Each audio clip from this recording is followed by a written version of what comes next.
नमस्कार विद्यार्थी मित्र मैत्रिणींनो, इयत्ता 10वी इतिहासाचा दुसरा धडा इतिहास लेखन व भारतीय परंपरा या धड्याचा स्वाध्याय आपण आता इथे सोडवतोय.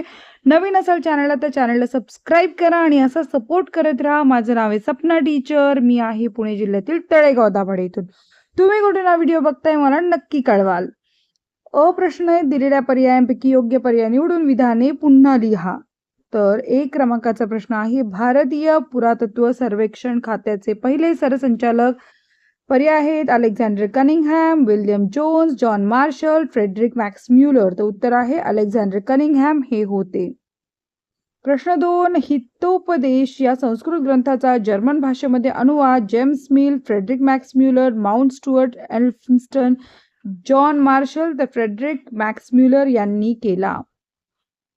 प्रश्न आहे, पुढीलपैकी चुकीची जोडी दुरुस्त करून पुन्हा लिहा. तर यासाठी पर्याय दिले, हू वेअर द शूद्रास, वंचितांचा इतिहास, स्त्री पुरुष तुलना, स्त्रीवादी लेखन, the Indian board of independence 1857, मार्क्सवादी इतिहास, ग्रँड अप वसाहतवादी इतिहास. तर यापैकी चुकीची जोडी आहे the Indian war of independence 1857, मार्क्सवादी इतिहास, आणि दुरुस्त करून जोडी लिहिली आहे the Indian war of independence 1857 हा आहे राष्ट्रवादी इतिहास. प्रश्न दुसरा आहे, पुढील विधाने सहकारण स्पष्ट करायचे.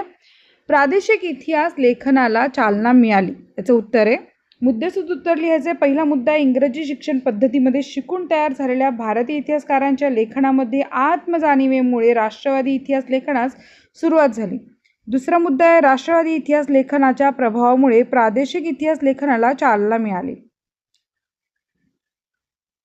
प्रश्न क्रमांक 2 आहे, बखर हा ऐतिहासिक साहित्यातील महत्त्वाचा प्रकार आहे. त्याचं उत्तर येणार आहे 1, ऐतिहासिक साहित्यातील एक गद्य लेखन प्रकार म्हणून बखर यांना अनन्यसाधारण महत्त्व आहे. 2, बखरीमध्ये शूरवीरांचे गुणगान, ऐतिहासिक घडामोडी, लढाया, थोर पुरुषांची चरित्रे याविषयींचे लेखन आपणास बखरीत वाचायला मिळते. 3, तत्कालीन सामाजिक, धार्मिक आणि आर्थिक जीवनाचे चित्र रंग भरलेले असते. ही वर्णने इतिहास लेखनाला उपयुक्त ठरतात म्हणून बखर हा ऐतिहासिक साहित्यातील महत्त्वाचा प्रकार आहे. प्रश्न 3, पुढील प्रश्नांची 25 ते 30 शब्दात उत्तरे लिहा. 1, मुघल सम्राट बाबर याच्या आत्मचरित्रात कोणत्या बाबींचा समावेश होतो? उत्तर, बाबरने आपल्या तुझुक-ई-बाबरी या आत्मचरित्रात पुढील गोष्टींची वर्णन केली आहे. 1, त्याला कराव्या लागणाऱ्या युद्धांची वर्णने. 2, ज्या ज्या प्रदेशात त्याने प्रवास केला त्या त्या प्रदेशांची व शहराची वर्णने. 3, स्थानिक अर्थव्यवस्था, रीतिरिवाज आणि वनस्पती सृष्टी यांची निरीक्षणे बारकाईने नोंदवलेली आहेत. प्रश्न क्रमांक 2, राष्ट्रवादी इतिहास लेखनात स्वातंत्र्यवीर सावरकरांचे योगदान कोणते? उत्तर, स्वातंत्र्यवीर सावरकरांचे लिखाण राष्ट्रवादी विचारांनी भारलेले होते. 1857 साली भारतात झालेल्या बंडाकडे त्यांनी ब्रिटिशांविरुद्ध केलेला तो पहिला स्वातंत्र्य संग्राम या दृष्टीने पाहिले व त्यावर त्यांनी 1857चे स्वातंत्र्य समर असे पुस्तक लिहिले. 2, त्यांच्या राष्ट्रवादी इतिहास लेखनामुळे प्रादेशिक इतिहास लेखनाला चालना मिळाली. 3, दक्षिण भारताच्या भौगोलिक वैशिष्ट्यांकडे आणि इतिहासाकडे इतिहासकारांचे स्वतंत्रपणे लक्ष वेधले गेले. प्रश्न क्रमांक 4, पुढील प्रश्नांची सविस्तर उत्तरे लिहा. 1, मार्क्सवादी इतिहास लेखन म्हणजे काय? उत्तर, स्वातंत्र्योत्तर काळात भारतीय इतिहास लेखनामध्ये जे नवे वैचारिक प्रवाह आढळून आले ते म्हणजे मार्क्सवादी इतिहास लेखन होय. 1, मार्क्सवादी इतिहास कार्याच्या लेखनात आर्थिक व्यवस्थेतील उत्पादनांची साधने, पद्धती आणि उत्पादनाच्या प्रक्रियेतील मानवी संबंध यांचा विचार मध्यवर्ती होता. 2, प्रत्येक सामाजिक घटनेचा सर्वसामान्य लोकांवर काय परिणाम होतो याचे विश्लेषण करणे हे मार्क्सवादी इतिहास लेखनाचे महत्त्वाचे सूत्र होते. 3, मार्क्सवादी इतिहासकारांनी जाती व्यवस्थित होत गेलेल्या बदलांचा अभ्यास केलाय. 4, मार्क्सवादी इतिहास लेखन पद्धतीचा अवलंब प्रभावी रीतीने करणाऱ्या इतिहासकारांमध्ये दामोदर धर्मानंद कोसंबी, कॉम्रेड श्रीपाद अमृत डांगे, रामशरण शर्मा, कॉम्रेड शरद पाटील इत्यादींचे योगदान महत्त्वाचे आहे. 2, इतिहास म्हणजे भूतकाळीन समाजाचे सर्वांगीण समग्र जीवनदर्शन होय हा विचार मांडला. 3, केवळ राजकीय घडामोडी, सत्तांतरांसाठी केलेली कटकारस्थाने आणि युद्ध यांच्याच हकीकती म्हणजे इतिहास नव्हे असे त्यांनी मत मांडले. प्रश्न क्रमांक 2, इतिहासाचार्य वि. का. राजवाडे यांचे इतिहास लेखनातील योगदान स्पष्ट करा. उत्तर, वि.क. राजवाडे यांचे योगदान. 1. राजवाड्यांनी मराठ्यांच्या इतिहासाची साधने असे शीर्षक असणारे 22 खंड संपादित केले. आपला इतिहास आपणच दिला पाहिजे हा विचार त्यांनी भारतीय इतिहासकारांना दिला. अस्सल कागदपत्रांच्या आधारे इतिहास लिहिला पाहिजे असा त्यांचा आग्रह होता. स्थळ, काळ व व्यक्ती या त्रयींनी बदल झालेल्या मानवी प्रसंगाचे वर्णन इतिहास लेखनात असायला हवेत असे त्यांचे मत होते. प्रश्न क्रमांक 4. पुढील तक्ता पूर्ण करा. James Mill, the history of British India. James Grant Duff, a history of Marathas. Mount Stuart Elphinstone, the history of India. Shri Dange, primitive communism to slavery. Doctor Babasaheb Ambedkar, who were the Shudras. आता इथे तुम्हाला ही आकृती दिसत असेल, याच्यामध्ये आपल्याला काय करायचं, रिकाम्या जागा भरायच्या. तर छत्रपती शिवाजी महाराजांच्या कारकिर्दीची माहिती. इथे मुस्लिम इतिहासकार ग्रंथ व हेतू. पुढे तुजुकी बाबरी, तारीख, फिरुजशाही, सभासद बखर आणि रजतरंगिणी. पुढे आहे छत्रपती शिवाजी महाराजांच्या कारकिर्दी माहिती, कृष्णाजी अनंत सभासद. इतिहास लेखनाचा हेतू, जियाउद्दीन बर्नी.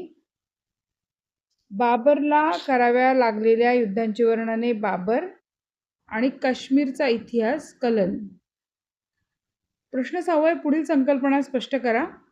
प्राच्यवादी इतिहास लेखन. 1. युरोपमधील अभ्यासकांमध्ये पूर्वेकडील संस्कृती आणि देश यांच्याबद्दल कुतूहल जागृत झालं होतं. त्याबद्दल आदर, कौतुक असलेले काही अभ्यासक त्यांच्यामध्ये होते. त्यांना प्राच्यवादी म्हटलं होतं. या प्राच्यवादी अभ्यासकांनी भारतीय संस्कृती, इतिहास, येथील विविध भाषा व धर्म यांचा अभ्यास करून इतिहास लेखन केले. या लेखनाला प्राच्यवादी इतिहास लेखन असं म्हणतात. प्राच्यवादी अभ्यासकांनी संस्कृत आणि युरोपीय भाषांमधील साधर्म्याचा अभ्यास केला. या भाषांची जननी प्राचीन इंडो युरोपियन भाषा होती अशी कल्पना मांडली. 4. या प्राच्यवादी अभ्यासकात छुपी साम्राज्यवादी वृत्ती दडली असल्यामुळे त्यांनी पूर्वग्रहदूषित दृष्टिकोन ठेवूनच भारताच्या इतिहासाचे लेखन केले. प्रश्न 2 आहे राष्ट्रवादी इतिहास लेखन. 1. 19व्या व 20व्या शतकामध्ये इंग्रजी शिक्षण पद्धतीमध्ये शिकून तयार झालेल्या भारतीय इतिहासकारांच्या लेखनामुळे भारताच्या प्राचीन वैभवाचा अभिमान आणि भारतीयांची आत्मजाणीव जागृत करण्याकडे असलेला कल दिसतो. त्यांच्या लेखनास राष्ट्रवादी इतिहास लेखन असे म्हटले जाते. 2. ब्रिटिश अधिकाऱ्यांनी लिहिलेल्या प्राचीन भारताच्या पूर्वग्रह दूषित इतिहासाला त्यांनी विरोध केला. 3. राष्ट्रवादी लेखन करणाऱ्या इतिहासकारांनी भारताच्या इतिहासातील सुवर्णकाळ शोधण्याचा प्रयत्न केला. असे करत असताना प्रसंगी ऐतिहासिक वास्तवाची चिकित्सकपूर्वक छाननी करण्याकडे दुर्लक्ष केले गेले असा आक्षेप त्यांच्यावर घेतला जातो. 4. भारतीयांनी ब्रिटिशांविरुद्ध दिलेल्या स्वातंत्र्य लढ्याला प्रेरणा देण्यासाठी राष्ट्रवादी इतिहास लेखनाचा उपयोग झाला. 5. राष्ट्रवादी इतिहास लेखनाच्या प्रभावामुळे प्रादेशिक इतिहास लिहिण्यालाही चालना मिळाली. 3 आहे वंचितांचा इतिहास. वंचित समूहाचा इतिहास लिहिण्याची सुरुवात मार्क्सवादी इतिहास लेखनाच्या परंपरेतून झाली असे म्हणता येईल. वंचिताचा इतिहास लिहिण्यासाठी लोकपरंपरा एक महत्त्वाचे साधन मानले गेले. भारतामध्ये वंचितांचा इतिहास हा विचार महात्मा फुले, डॉक्टर बाबासाहेब आंबेडकर यांच्या लेखनातून मांडलेला दिसतो. वंचितांच्या इतिहासाला एक महत्त्वाची विचारसरणी म्हणून स्थान मिळवून देण्याचे महत्त्वाचे कार्य रणजित गुहा या भारतीय इतिहासकारांनी केले.